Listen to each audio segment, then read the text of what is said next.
आणि I love you. मला वाटतं हा सिनेमा हॉरर, सस्पेन्स, थ्रिलर हे आणि प्रत्येक कलाकाराचं इंट्रोडक्शन देखील खूप चांगल्या पद्धतीने करण्यात आलंय. आणि म्हणूनच नेमकं काय होणार आहे, कसं घडणार आहे आणि हा प्रवास कसा असणार आहे, असे अनेक प्रश्न माझ्या मनात आहेतच. याचं उत्तर मला वाटतं आज मला थोडंसं मिळेल, अगदी सगळं मिळणार नाहीये, कारण आज आपण फक्त ट्रेलर पाहणार आहोत आणि 19 जूनला चित्रपटगृहात जाऊन हा चित्रपट आपल्याला पाहायचा आहे. पण या सगळ्याचा प्रवास कसा होता, त्या सगळ्यासाठीच आज आपण खरं तर भेटलोय. थोडक्यात सगळ्यांशी आपण बोलणारही आहोत आणि ट्रेलर देखील पाहणार आहोत. तर हे टायटल ट्रॅक आम्ही पाहिले, मला वाटतं हे सिनेमात आहे की नाही मला माहिती नाहीये, पण त्या गाण्यातही आपण एक सगळेच नाचतोय आणि सगळेच एक वेगळ्या एनर्जीने दिसत आहात आणि तुझ्या भूमिकेतून ती एक वेगळी एनर्जी आम्हाला पाहायला मिळणार आहे. तुझ्यासाठी नेहमीपेक्षा वेगळं तुला काय मिळालं या सिनेमातून? शैली वेगळी आहे चित्रपटाची, धाटणी वेगळी आहे. या शैलीचा चित्रपट मी केलेला नव्हता, त्यामुळे माझ्यासाठी ही वेगळी गोष्ट आहे. प्रीतम सरांसोबत काम करणं हा वेगळा अनुभव आहे आणि मला म्हणजे प्रत्येक वेळेला आपण म्हणतो पण यावेळेला हे खरं आहे की आम्ही सगळे कॅरेक्टर आहोत. मी प्राजक्ता नाही आहे, कुशल नाही आहे, तर कॅरेक्टर म्हणून सगळे समोर येतो एका वेगळ्या पद्धतीने आणि त्याची मांडणी खूप प्रभावी केलेली आहे प्रीतम सरांनी. तर मला ह्या सगळ्यांबरोबर आणि या पद्धतीत काम करताना खूप मजा आली. तांत्रिक अंग अत्यंत सशक्त आहेत, म्हणजे जागाच नाहीये दाखवायला की इथे आम्ही थोडं कमी पडलोय. त्यामुळे मला असं वाटतं की हे सगळं उत्तम पॅकेज आहे. एका वेगळ्या शैलीतलं मराठीतलं पहिलं युनिव्हर्स ही एक उत्सुकता आहेच आहे आणि आम्ही पुन्हा एकमेकांना भेटतच राहणार आहोत वेगवेगळ्या रूपात. ही एक गंमत आहे आमच्यासाठी. मी यांच्याकडे वळते की मला मुळात आत्ता स्क्रीनवर पाहताना तुमचे चेहरे खरं तर खूप वेगवेगळेच वाटत होते, पण कॅरेक्टर विषयी काय सांगणार की ते कॅरेक्टर काय आहे, कारण नाही कळलंय काही काही ठिकाणी.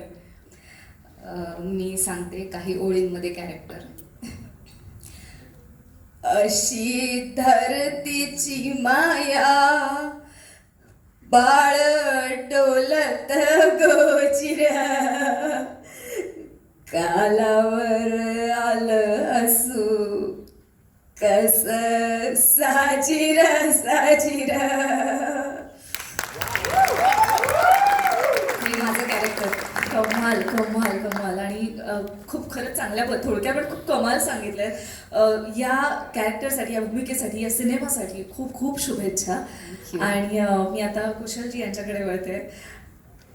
कुशल सर, काहीतरी परत नवीन काहीतरी आम्हाला पाहायला मिळणार आहे, पण हा सिनेमा करत असताना तुम्हाला कुठेतरी असं वाटलं का कलाकार म्हणून की काहीतरी आपण अडकतोय किंवा आपल्याला यातलं काहीतरी नवीन मिळतंय ह्या भूमिकेतून, किंवा आपण कधी कधी असं होतं की आपण ब्लॉक येतो किंवा काही असं, कारण की हा सिनेमा कम्प्लीट वेगळ्या धाटणीचा आहे, तर असा काही अनुभव? ह्या सिनेमाची जेव्हा गोष्ट ऐकली ना प्रीतम सरांकडनं मी, तेव्हाच मला कळलं की माझ्या लाईफ स्पॅनमध्ये ना अशी भूमिका मला पुन्हा कधी करायला मिळेल याची शाश्वती वाटत नाही. कारण आत्तापर्यंत जेवढ्या भूमिका केल्या त्या सगळ्या एकीकडे आणि ह्या सिनेमात जी भूमिका मला करायला मिळाली ती एकीकडे. ह्या सिनेमात विनोद आहे, या सिनेमात भीतीदायक प्रसंग आहेत, या सिनेमात फाईट आहे, या सिनेमात ते सगळं आहे जे एखाद्या कलाकाराला, एखाद्या ॲक्टरला करावंसं वाटावं असं सगळं आहे. मला भारी काय वाटतं की एक असं मराठीत इतकं मोठं विजन घेऊन एक डिरेक्टर येतोय, इतकं मोठं विजन आहे ज्याच्याकडे, जो मराठीतला पहिला युनिव्हर्स आपल्यासमोर प्रेक्षकांसाठी घेऊन येतोय आणि त्याचं हे जे पहिलं पान आहे त्यात मी आहे. हे मला इतकं भारी वाटतं. रसिक सर, थँक्यू. तुमच्यासारखा मोठ्या विजनचा निर्माता ह्या प्रोजेक्टला लागला, कारण खूप कठीण आहे ना इतकं मोठं प्रोजेक्ट आणि इतका मोठ्या प्रोजेक्टला सपोर्ट करणारा निर्माता आजच्या काळात आपल्याला मिळणं, त्यामुळे ते मला एक भारी वाटतं. आणि योगेश सर, थँक्यू. मेन गोष्ट सांगत नाही, पण ह्यांच्यामुळे मी या सिनेमात आहे. हा, आवडेल नाही ते पर्सनली सांगतो, पण योगेश सरांनी माझं नाव सजेस्ट केलं होतं प्रीतम सरांना आणि त्यामुळे मी या सिनेमात आहे. इतका रॉ हा सिनेमा शूट केला गेला, जसे आम्ही रॉ आहोत तसेच आम्ही ह्या सिनेमात दिसलेले आहोत. मगाशी अभिषेक फार बोलला नाही, पण तुम्हाला ह्या सिनेमात त्याचं काम दिसेल. मला असं कधी कधी वाटतं की माणसाचं जेव्हा काम बोलतं तेव्हा त्याने फार बोलू नये. अभिषेक सर, तुमच्यासाठी जे वाक्य होतं. बाकी सिनेमा बघा यार, लय भारी सिनेमा आहे, लय भारी सिनेमा आहे. आणि मी यानंतर सरांकडे देतो. शशांक सर, आता शशांक सरांनी जो डान्स केलाय त्या सगळ्यावर आपण बोलूच. आता जसं कुशलजी म्हणाले की अभिषेक त्यांचं काम आणि जे आम्हाला तुमच्या भूमिकेतून देखील पाहायला मिळतंय, त्याबद्दल काय सांगाल? कारण की अभिनय, भूमिका साकारणं, त्याचा अभ्यास, त्याच्या व्यतिरिक्त कलाकाराला तो मेकअप, ते वेशभूषा, हे सगळं कॅरी करून ते सगळं करायचं असतं. तर ह्या सिनेमासाठी तो प्रवास कसा होता, रंगभूषा किंवा वेशभूषा? कारण हे कम्प्लीट वेगळा लुक आहे आपला. खरं तर चांगला प्रवास होता तो. एक स्वतःलाच वेगळ्या रूपात बघायची एक संधी मिळाली मला स्वतःलाच, जी नॉर्मली आपण करून बघणार नाही कधी, की मी आता टक्कल करून दाढी मिशा काढून फिरतो असं म्हटलं तर लोक मारतील ना धरून आपल्याला. तर चित्रपट ही एक आपल्याला संधी देतं या पद्धतीने वेगवेगळे प्रयोग करायला. आणि खरंच अभिषेकचे मनापासून धन्यवाद देतो त्याला मी, कारण दररोज माझ्या बरोबरच 2-2.5 तास दररोज मेकअपला एक आर्टिस्टला घेऊन तो ज्या पद्धतीने कष्ट करत होता ते फारच कौतुकास्पद आहे. आणि आमचा साऊंड रेकॉर्ड जो योगेश आहे त्याचंही कौतुक आहे. बेअर बॉडी आम्ही होतं, कुठं माईक लावायचं इथपासून सगळ्यात मोठा प्रश्न त्याला असायचा की यांना कुठं लेबल लावायचं, आणि तो वेगवेगळ्या जागा शोधून काढायचा कुठे कुठे लावायचं. आणि मजा आली काम करताना. ट्रेलर आणि टीजरही छान वाटतो आहे. बघूया चित्रपटही आवडेल सगळ्यांना अशी खात्री वाटते. नक्कीच ट्रेलर पाहून तर ही खात्री आणखी वाढलेली आहे. मी आता संदीप सरांकडे वळते. सर, आपल्यासाठी आता परत आम्ही एक वेगळी भूमिका, पण मला जितकं माहिती तितकं ही भूमिका आहे, कनेक्टेड आहे. त्यामुळे या घबाडकुंड मधून काय दिल्या मला देणार आहे किंवा काय आम्ही पाहणार आहोत? सगळ्यांना नमस्कार, रामराम. प्रीतम बरोबरचा हा जो प्रवास आहे तो डिशक्यापासून माझा सुरू झाला ॲज अ ॲक्टर म्हणून. त्याच्याबरोबर डिरेक्टर म्हणजे माझी तिसरी फिल्म आहे. याआधी आल्याड पल्याडमध्ये हा दिल्या होता आणि तो प्रेक्षकांना भावला म्हणून कदाचित त्यांनी या दिल्याभोवतीची ही जी घबाडकुंड नावाची गोष्ट आहे ती लिहिली. लिखाणाच्या प्रोसेसपासूनच मी, संजय नवगिरे सर, रसिक सर, प्रीतम, आम्ही सगळे इन्व्हॉल्व होतो. मला ह्या सिनेमाकडून अशा अपेक्षा आहेत किंवा हे बघून असं वाटतं त्याची प्रोसेस बघून की काही वर्षांनी जशी पिढी बदलते तसाच सिनेमा सुद्धा त्याबर हुकूम बदलत जातो. की 10 वर्षापूर्वी चे जे सिनेमे घेतले तर ते सुद्धा टेक्निकली वेगळे विषय घेऊन टेक्निकली साऊंड फिल्म आल्या. तर मला असं वाटतं की ही फिल्म, प्रीतम पाटीलची जी फिल्म आहे ही वेगळा ट्रेंड सेटर ठरेल अशी मला खात्री आहे मराठीमध्ये. त्याचं कारण असं आहे की महेश मांजरेकर सर असतील, नागराज मंजुळे असतील, यांनी वेगळी लँग्वेज सिनेमाची आणली मराठीमध्ये आणि मराठी सिनेमा मोठा केला, भव्य दिव्य केला. तर मला कुठेतरी असं वाटतं की मराठी सिनेमा या सिनेमातून वेगळी कात टाकून परत एकदा मोठं रूप धारण करतो आहे. कारण याच्या टेक्निकल टीम सोबत सुद्धा मी इन्व्हॉल्व आहे की VFXचं काम कसं चालू आहे, DIचं कसं चालू आहे, कलर करेक्शन असेल, त्याच्यानंतर BGM असेल. तर त्या प्रोसेसमध्ये मी जेव्हा इन्व्हॉल्व झालोय तेव्हा मला असं वाटायला लागले, अरे नट तर तिसऱ्या रांगेमध्ये उभा आहे, पहिल्या रो मध्ये ही टेक्निकल टीम आहे सगळी आणि ही कॉस्ट्युम, मेकअप हे सगळं, आणि त्यांच्यामुळे सिनेमा सजतो. फक्त नट हा पडद्यावर दिसत असल्यामुळे या नटाचा सिनेमा असं आपण म्हणतो. पण घबाडकुंड एक असं प्रेझेंट होत आहे की बऱ्याचदा मराठी मेंटॅलिटी थोडीशी कधी अशी असू शकते की मराठी सिनेमा बघून त्याचं ग्रँजर छोटं असेल किंवा काही असेल, तो सिनेमा पोहोचत नसेल. तर लोकांची मेंटॅलिटी अशी असते की आपण टीव्हीवर आल्यावर बघूया किंवा मोबाईलवर बघूया किंवा OTT वर बघूया.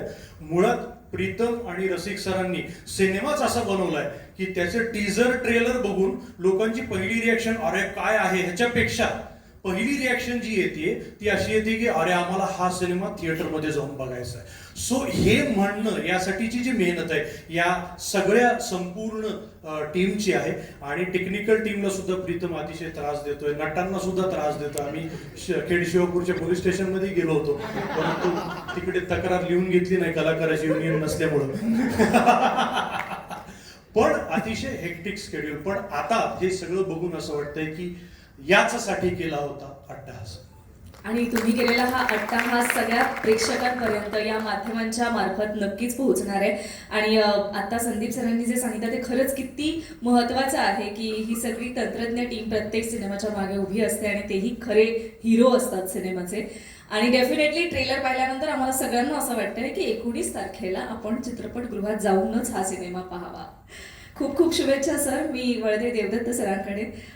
सर, आत्ताच आम्ही जसं ऐकलं की वेगवेगळ्या भाषेत देखील हा सिनेमा होणार आहे आणि इतर भाषांमध्ये देखील आपण काम केलेलं आहे, त्यामुळे हे फिलिंग कसं आहे तुमच्यासाठी की हा एक मराठीतला सिनेमा जो सगळ्या भाषेमध्ये पोहोचणार आहे? नमस्कार. प्रीतमनी मला पहिलेच सांगितलं होतं की दादा हे कॅरेक्टर असणार आहे. मी ते कॅरेक्टर बघितलं, मला ते कॅरेक्टर पचनी पडत नव्हतं. मी त्याला म्हटलं नाही प्रीतम, मी नाही करू शकत आहे. आणि तो चित्रपट होता अल्ल्याड पल्ल्याड. समजा मी ते कॅरेक्टर केलं असतं तर अल्ल्याड पल्ल्याड म्हणजे माझ्या सुद्धा भाग्यामध्ये असतं, पण भाग्य आमच्या दिल्याला, आमच्या संदीपला मिळालं. पण हे भाग्य खूप मोठं असतं. परत काही दिवसानंतर मला प्रीतमनी फोन केला आणि म्हणाला की दादा एक कॅरेक्टर मी तुला बघूनच डोळ्यासमोर ठेवूनच लिहित आहे, आणि ते कॅरेक्टर म्हणजे खंगरी, चित्रपट घबाडकुंड. प्रत्येक जे काही इनपुट्स असतात, आउटपुट्स असतात, ते मी प्रत्येक वेळी प्रीतमशी माझी चर्चा होत असते, तुम्हाला पाठवत असतो. मी त्याला परवा म्हटलं होतं की अरे ट्रेलर मला प्लीज पाठव, बघायचंय. त्या माणसाने मला पाठवलं नाही ते ट्रेलर. तो म्हणाला नाही दादा बस आपण त्याच दिवशी बघूया. आणि प्रीतम खरंच सांगतो, जाहीर सांगतो, 1 नंबर ट्रेलर आहे. जबरदस्त, अमेझिंग अमेझिंग. प्रत्येक आर्टिस्टच्या मनात एक धाकधूक असते की आपण काय केलेलं आहे, कसं ते क्युमुलेट असेल, कसं ते एकत्रपणे आपण म्हणजे जे काही जी भेळ असते तुझ्या मते ती कशी असेल, तिखट असेल, आंबट असेल, गोड असेल काय. पण खरं सांगतो प्रत्येक चव ह्याच्यामध्ये ना एवढी अशी वेगवेगळी आणि परफेक्ट प्रमाणात टाकलेली असतो प्रीतम. सो मला खूप खूप बरं वाटतं की मी एका चांगल्या डिरेक्टरच्या हातात आहे. नेहमी मी चांगल्याच डिरेक्टरच्या हातात असतो.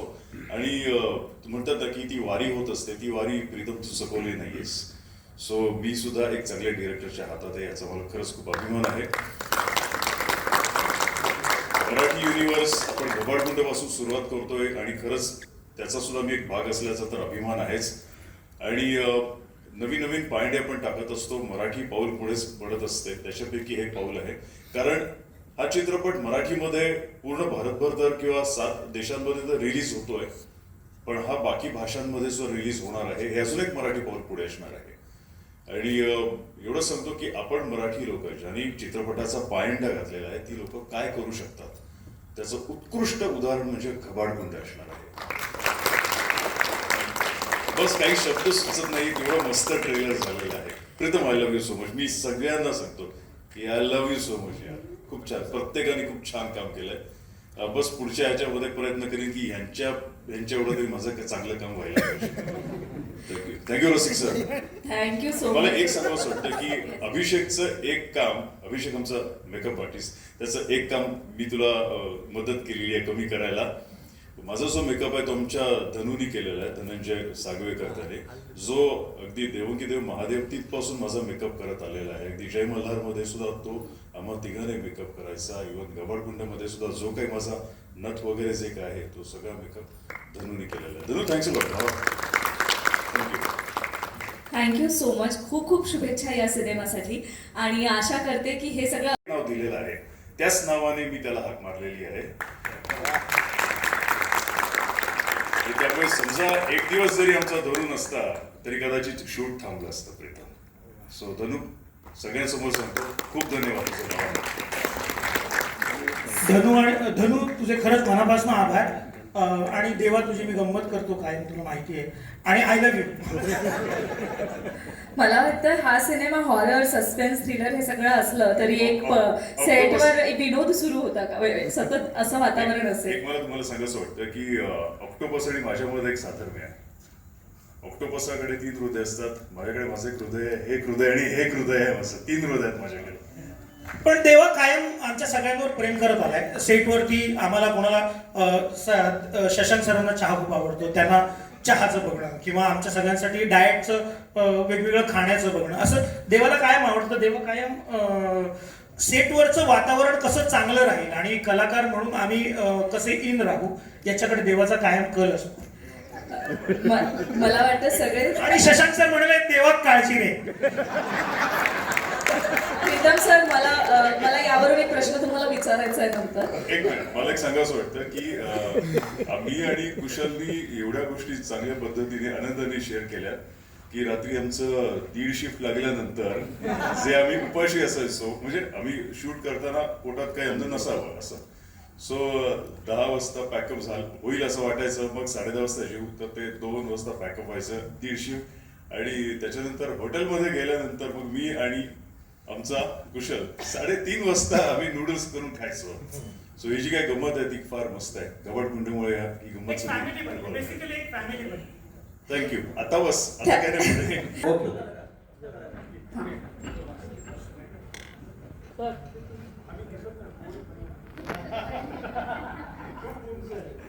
सर